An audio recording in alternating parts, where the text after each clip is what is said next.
By the end of this video, you will know how to manually add a deposit in QuickBooks Online.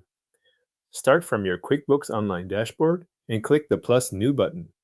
From the menu that opens, look under the Other column and select Bank Deposit. This opens the deposit form where you can record money going into one of your bank accounts. At the top of the form, open the Account dropdown and choose the bank account where you want this deposit recorded. Make sure you select the correct account before moving on, since this determines where the deposit appears in your records and on your bank register. Next, enter the date of the deposit in the Date field. Use the actual deposit date you want QuickBooks to track.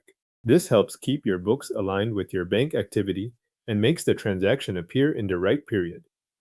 If the deposit includes customer payments that are already in QuickBooks, move to the section called Select the payments included in this deposit.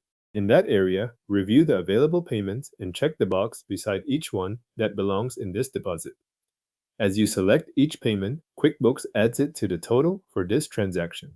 If part of the deposit includes money that is not listed in that payment section, scroll down to Add funds to this deposit. This area is used for amounts you need to enter manually. On the line provided, enter who the money was received from in the Receive From field. Then choose the appropriate account in the Account column. If needed, add a description in the Description field.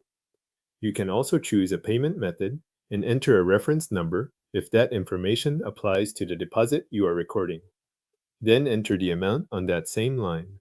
If there is more than one manually entered item to include, continue entering each one on its own line within this section. Below that, you can optionally enter a memo if you want to add a note to the deposit.